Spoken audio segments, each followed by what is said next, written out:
This is the 16th edition.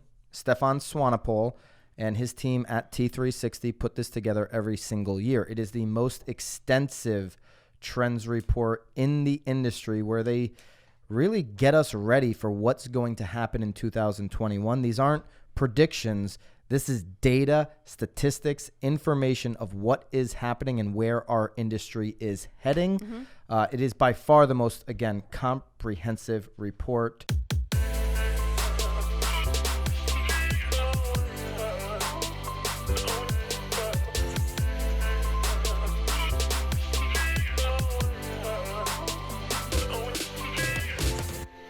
This is Byron and Nicole White, and you are tuned into episode 155 of The Real Word. Word is up. All right, we're going to do it. We're getting into Finally the Swanepoel Trends Report, 16th edition, 2021. But what? Oh, sorry, keep going. I was just going to say this podcast is not sponsored by T360 whatsoever. We've just chosen to kind of break it down. There are 9 overall trends. This is part 1. I was going to say. Is that where you were going? I was. I feel like we've been dragging out this whole, next week. And now we're doing it, but now we're only doing half. Yeah.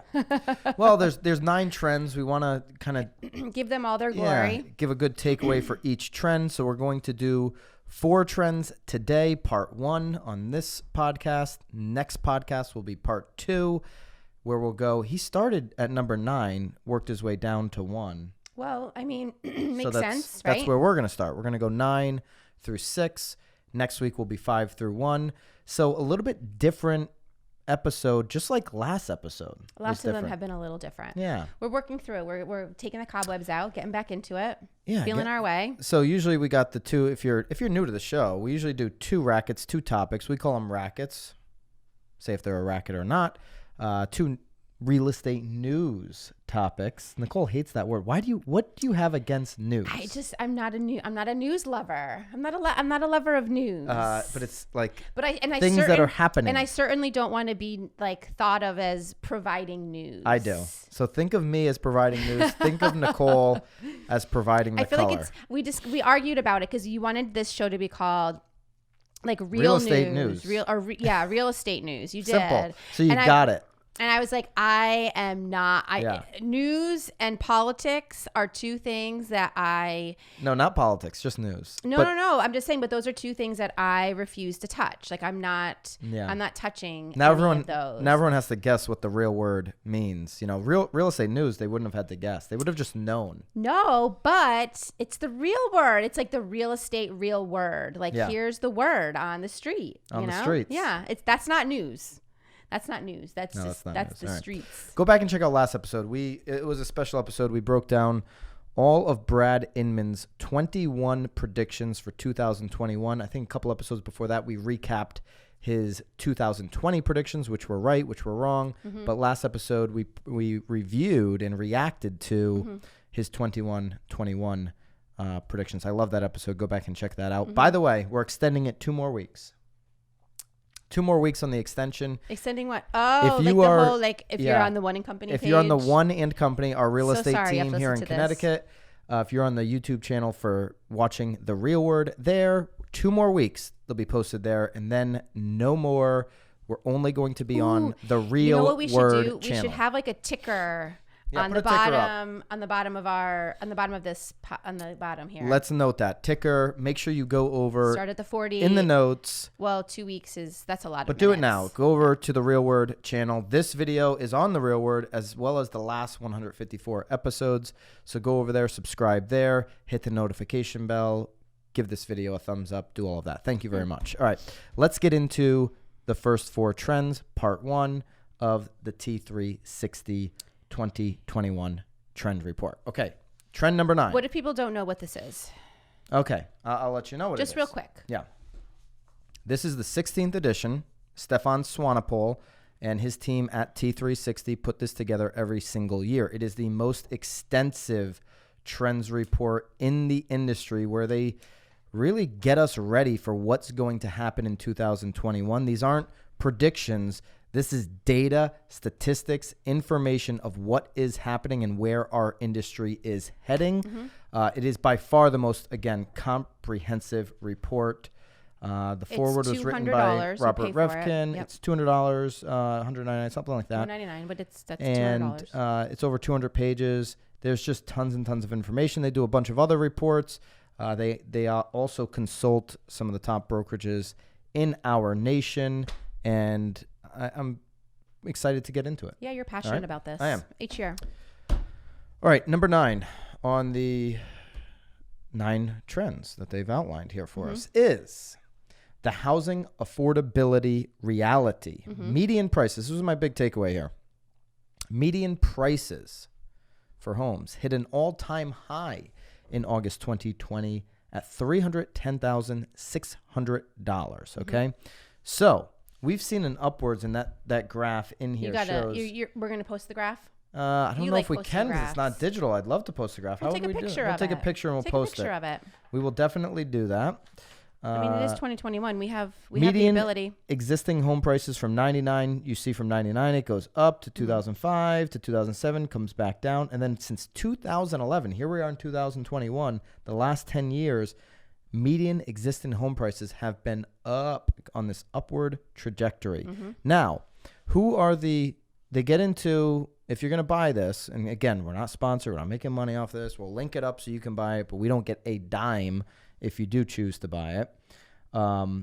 If you do go through it, there's a whole bunch of information on people's income, how the interest rates are affecting the affordability. Obviously, we're seeing an all-time high in 2020, but we're also at an all-time low for interest rates. The Housing Opportunity Index, the inventory that plays into it, labor shortages, land costs. There's a whole bunch of information that they get into, even the diversity around home ownership. Now, my big takeaway number 2 was those most affected.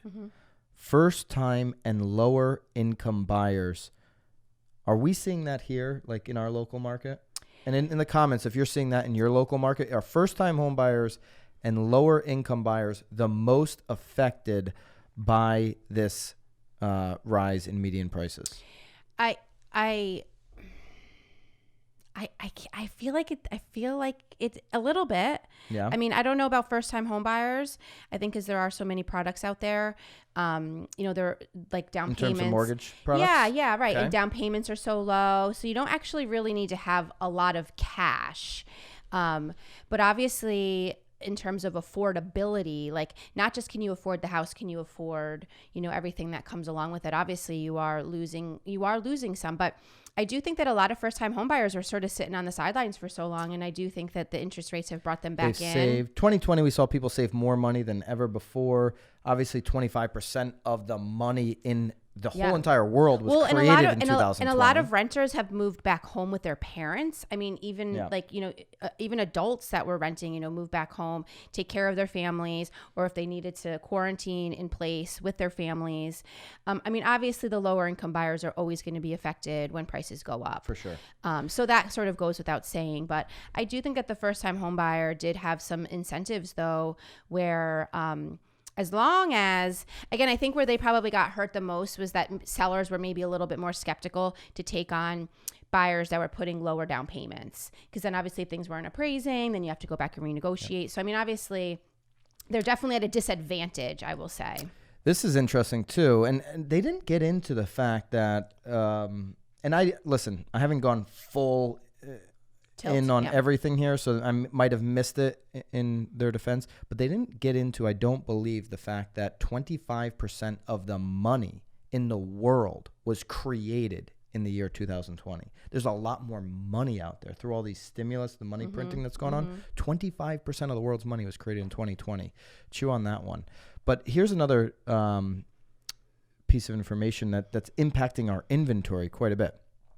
According to a recent analysis by the New York Times, institutional investors have snapped up at least $60 billion of single-family property inventory since the end of the Great Recession. So you've got these institutional investors sitting on single-family homes. A lot of those have not yet hit the market. It's very interesting. Very. All right. The outlook, though, overall on trend number 9, the housing affordability reality, is that the solution for these low-income buyers, these first-time home buyers, is unclear. Right. Cost of construction is very high. The inventory is obviously going to be an issue again in 2021. And when people do build, I mean, we see it in our market. When you do build, it is not targeting the first-time home buyer or the low-income buyer at all. Never. Come on. So what are going to be the solutions there? It's all about maximizing the profit there. Yeah, I don't think anybody has an answer for that. And wages, are certainly not going up at the same rate that some of the cost of materials and all this other stuff. Right. Well, and I think that beyond the cost of material, though, to build in 2020 took so much longer. So just like your carrying costs were so much bigger, and your delays, and there were so many additional expenses that inevitably are going to be thrown onto a buyer, which is going to make it very difficult to make it affordable when things are taking so much longer, let alone being able to get things. I mean, think about how many people that, developers that we worked with, that people were moving in and they didn't even have appliances. I certainly don't blame builders and developers for not creating a product for the low income buyer or the first-time home buyer, because it's just virtually impossible for them to do that. Absolutely. With the cost of development. All right. Trend number 8, they go inside the clear cooperation policy. The clear cooperation policy is obviously the rules, MLS and basically NAR. If you're a member of the MLS or NAR, you must follow these rules. Right. Now, that rule came out. We talked about it on previous Real Words. Yeah, we even had... we had the CEO of the Smart MLS here in Connecticut on, Kathy Elson. Yep. Mm-hmm. And we chatted all about that. And it was a big topic. Inman covered it, for, I feel like months, like a couple of months. Was that the end of 2019, where it was really in the news, or beginning of 20? No, I think it was the end of 19. Well, right. But I think that there was some discrepancy, though, too, because we felt like it was a new policy, but our MLS had always been using the policy, so I think it went into effect at the end of 19, really for 2020. I feel like it's all a blur's day. It is all a blur after my after husband a COVID and I, at this year. point, we call it blur's day. Every day is blur's day. Now, COVID really didn't impact the rolling out of the clear cooperation policy. In fact, and here was the big takeaway: 86.3% right here on May 1st, 2020. Oh, okay, so it was a little bit later of when it got implemented. Implemented to all these trade organizations and MLS organizations. It went into effect January 1. Yeah. Okay. Yeah. So it was just this year. This is our first year of it. Now, members of these organizations, the MLS organizations, 86.3% of them said that COVID-19 did not impact the rollout of the clear cooperation policy in any way. Mm-hmm. What is interesting is we got into a year with really low inventory. And this goes right up against, like, when you get into low inventory years, pocket listings become very attractive to agents. And I would argue not to sellers, but some sellers want that. Well, but a lot of sellers do. They're like, well, like, do you think anybody's interested? Like, can you get interest? Can you throw it out there? Can you let people know that I'm, wanting to sell or maybe thinking about selling? I had a call just this week from, I'm not going to give any names, and it's somebody that was out of state anyway, so it's not even a local situation. Somebody out of state calls me and says, hey, I need some advice. My agent, before I even listed the home, brought over a buyer, and they made me basically a full price offer. And, I want to know if I should take it. It seems like the market's really good. I said, well, did your agent, give you the scenario of what it looks like going on the market, like how many other homes are getting multiple offers? Right. And this person was like, no, I just kind of like said, hey, somebody wants to see it. They've been looking, they're in the neighborhood, and they want to buy it. Was it their own buyer too? It wasn't. Okay. So that was interesting. Because it wasn't even part of their team, or it wasn't even inside their own brokerage. Was there a listing signed? There was. Okay. So, and I said, well, technically, depending on, I don't have the contract in front of me, but this technically does go against the clear cooperation policy. Right. If you're showing it to one agent, you have to show it to all. And I said, number 2, without really knowing your market, just based off of what I do know about your market and your price point, if I was a seller in today's market, I would be listing it to everyone, allowing that clear cooperation. One, I mean, it's the law. It's the law. Mm-hmm. Unless the seller said that they didn't want it on MLS. I mean, that's a completely different situation. But this one, like most sellers didn't even know, I just signed my listing, I'm ready to go. Like didn't know what was going on. Yeah.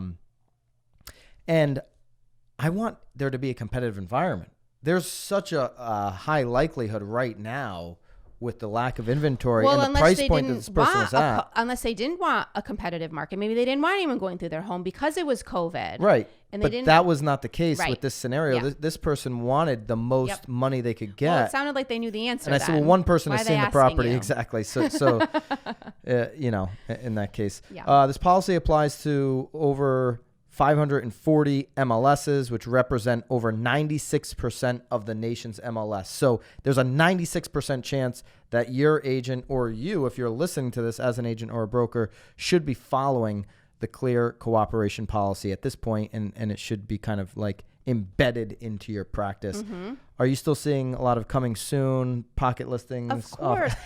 I mean, and it's so funny though, because I feel like pocket listing is misused and misunderstood, and agents throw it around like they don't. Well, I don't know. But anyway, in terms of coming soons, yes. I mean, how many times you go on your Instagram story and there's a coming soon, or like feet at a front door, or the photographer is taking the photo. There's a little bit of a gray area with that. There is very gray area, because I do know that there are a few agents that do it, and then if you ask them the address, they don't disclose it, because at that point they can't, or they don't really give you any information, or they tell you when it's coming on, which again is all of the right moves. But again, there is a huge gray area with like taking the photo, saying coming soon. But are they on the coming soon program? Because we have a coming soon program on MLS. I think if you're taking an Instagram story and I'm here at a property gathering photos. Is it of you, or is it of the house? Of like me, or the house in the background, or like, you know, a lot of people do the photographer set up on the tripod rather, and you're behind the photographer from the backside. You know, I think there's some of that. You're not disclosing the address. You're not setting up showings. I mean, the big rule breaker is allowing people to do showings before you're letting the entire association, the MLS members, get access to that property. But again, my only point here is that to save yourself, just put it on the coming soon. I mean, there's now a coming soon tab, then everybody has access to the coming soon. And during that time, I mean, I feel like then you can do that photo, and they know what it is, what the address is, and the date that they're able to then see the property. And you can do a coming soon within your own brokerage if the client signs off on that. Right. So if you that's your safest way. I mean, if you want to do selfies in a house during photos, like put it on the coming soon program. Right. I mean, that's the best way to do it. But you can also, before the coming soon portion, you can also, if your client signs off on it, share that with just inside your brokerage. So if you have number one market share in your state, your brokerage does, that could be an advantage if that seller wants to like do a tiered testing of their property. Yeah. It's not for everybody. It's not for every price point. I still think though, regardless, your sellers are 100% in this market going to want to have it hit the market. Oh, in this market for sure. I mean, if anything, you're just sort of causing a little bit of a frenzy. There were a few properties that I was able, that I saw on coming soon. So I was at least able to let my buyers know, like, hey, in like a couple of weeks, like this house is coming on. Like I've been in touch with the agent. Like I've scheduled us to see the day that it's on, and it's worked out. I mean, I do think the coming soon product is like fabulous, because you could actually then sell it day one, you know? The coming soon MLS product, the legal coming soon. Right. Yeah. I got it. Yes. There's also, they break down, there's 3 significant lawsuits that have to do with the clear cooperation policy. Those are in there. If you don't understand the policy at this point, this report does a great job breaking it down. All right. Trend number 7, the Brokerage Ancillary Business Playbook. Okay, so they break it down to 4 quadrants. It's really not anything new. But. Right, but for a real estate company, the 4 quadrants would be brokerage, sales, right?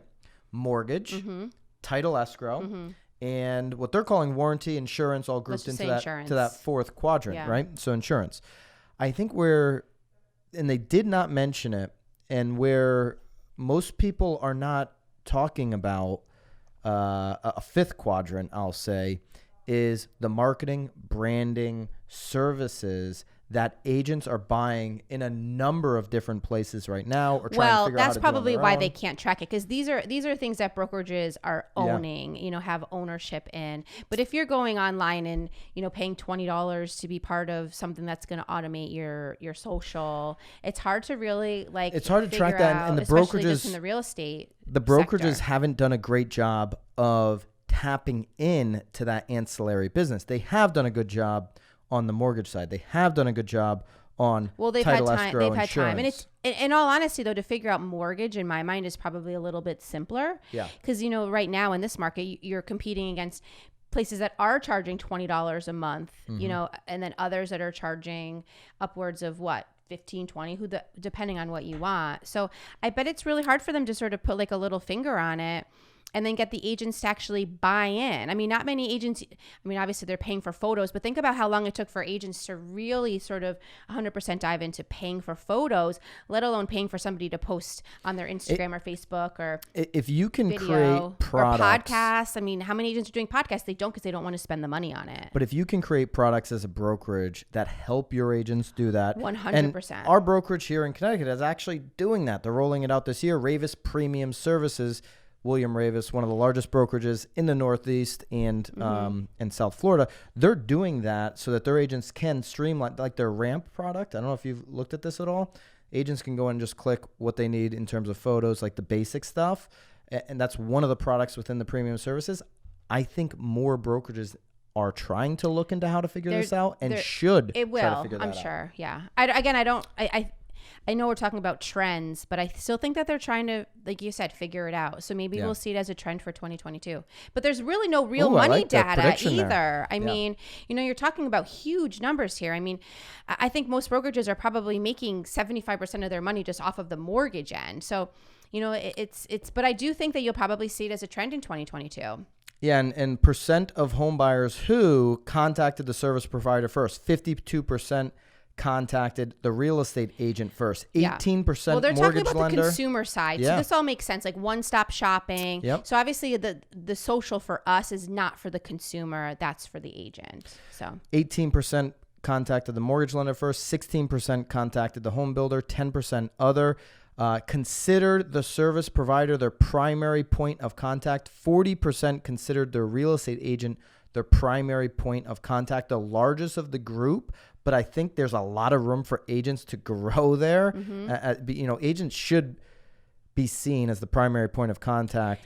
It should. I guess it really just depends on how they're unless the mortgage person is introducing you to the agent, they may have a sense of the mortgage. 18% and same number as contacting the mortgage first. 18% considered their mortgage person the primary. 22% builder. 16% had other. Home buyer, likelihood to use agents, brokerage, affiliated services. Lender in 2010, 26%. 2019, it was up to 40%. Closing services, 2010, 36%. 2019, 52%. Home warranty, 31% in 2010. 57% in 2019. Are we seeing a trend here? Yep. Home inspector, 37% in 2010. 56 in 2019. And these are broker affiliated. So these there's are broker home affiliated inspectors that are broker affiliated. Yeah, we don't see that here in Connecticut. But, that scares me a little. Homeowners insurance, 15% only in 2010, 36% in 2019. So brokerages, while Zillow's done a great job of really getting these last 10 years, the front end of the transaction, the leads, brokerages have done a really good job over the last decade capturing those ancillary products according to this data. Well, and I bet you 9 times out of 10, it's because they now offer those products. Yeah. I can't imagine 10 years ago. They all offer. More people probably offer. That's a good point. Yeah. That's a good point. All right. Trend number 6, the real estate franchising landscape. Big takeaway here. We have 30 brands that are franchisees in the nation. Franchising started really in the 1970s. They go through each individual one. They break it apart. They show you exactly what their fees are, what every their single marketing one. fee is. Yeah.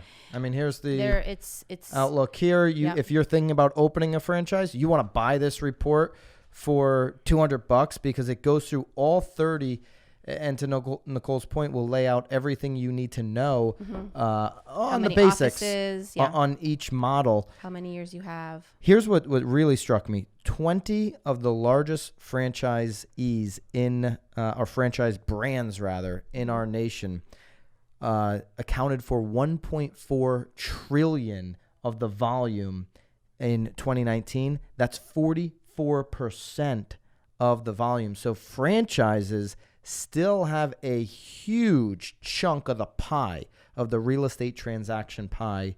Obviously, some of the big brands like Coldwell Banker, which has corporate and franchise models. We'll go through the whole list. You want to go through all 30? Let's do it. Assist to Sell, App Properties. Not familiar with them, but they look like Chicago. Berkshire Hathaway obviously has both corporate and franchises. Better Homes and Gardens, Century 21, CB, Corcoran, Cry Leak Realtors. That's Tennessee. Engel and Volkers. You see that in some of these high-end markets. ERA, Exit, FC Tucker. That's an Indianapolis company. I'm not familiar with them. Harcourts, HomeSmart, Howard Hanna, which obviously is a beast, top 10 brokerage in the nation. Intero, Iowa Realty, John L. Scott, KW, Nest Realty, Next Home, Real Living, Realty Executives, One Realty Group, Realty World, Remax, Sotheby's, United Real Estate Weichert, and Windermere. We did we referenced the Windermere study at the end of 2020 on one of the Real Words, one of the economists from Windermere. So those are the 30, and they break down when the company was founded, when the franchising began, the number of franchisees, the number of franchised offices, and the number of agents, the term. So what you would be, how long, whether it's 10 years, 5 years, that seems to be the common term. The minimum upfront fees and ongoing franchise fees, the marketing fee, and other fees. So if you're thinking about franchising, this report alone, just section number 6, the franchise trend, is valuable information to dig into. So, all right, we've got 5. Do you want to tease what the other 5 trends are? Oh, do you know what they are? Oh, they're right. Have you looked into them yet? I have looked into them. Okay. I already started taking notes on them, but we're not going to tease them. You got to come back for those. All right. What I will say is 2 of the 5 trends have to do with some of the big names, EXP, and one of them's Realogy. All right. So we've got 5 trends. Is that a tease? Is that going to make everyone want to come back? If you're with EXP or Realogy, which a lot of people are, obviously, then maybe you do want to come back. Hope you do want to come back. If you want to order a copy of this yourself, again, we're not getting a dime. Maybe they'll throw us something. Who knows? You think? No, I don't think so. Maybe at least I'll just get my own copy. maybe Nicole, so she doesn't have to share with me, can get a copy. But we'll link that up if you want to check it out. Again, it's the most comprehensive trends report every single year. This is the 16th edition, T360. This is all they do is study the real estate market. It's a great report, so I encourage you guys, if you care about your industry, to go ahead and dig into that. We're going to give our takeaways of the final 5 trends in part 2 on the next Real Word. Maybe we'll record that like this week and get it. Well, maybe not, because we'll see when that comes out. It may come out next week as usual. Or I feel like I'm always earlier. on my toes. Or is it today? Is it tomorrow? I'll let you know about 10 Nicole, minutes can before. you come in 5 minutes? And definitely, if you didn't check out Brad's 2021 predictions, go back to episode 154. Check that out. Make sure you go over to the Real Word channel on YouTube and hit the subscribe button over there, because after, and I promise you, we're extending it 2 weeks, but after next week's show, the ticker's back up. We are not going to be posting the Real Word on the One and Company YouTube. So if you've been watching it there, you've got to get over and subscribe to the Real Word channel. Perfect. All right. That's it, I guess. That's it. Anything else from you? Feel good about it. You feeling good? I always feel good. All right, good. Keep it real. We'll see you here next week on part 2 of the Swanepoel Trends Report Real Word edition. See you guys.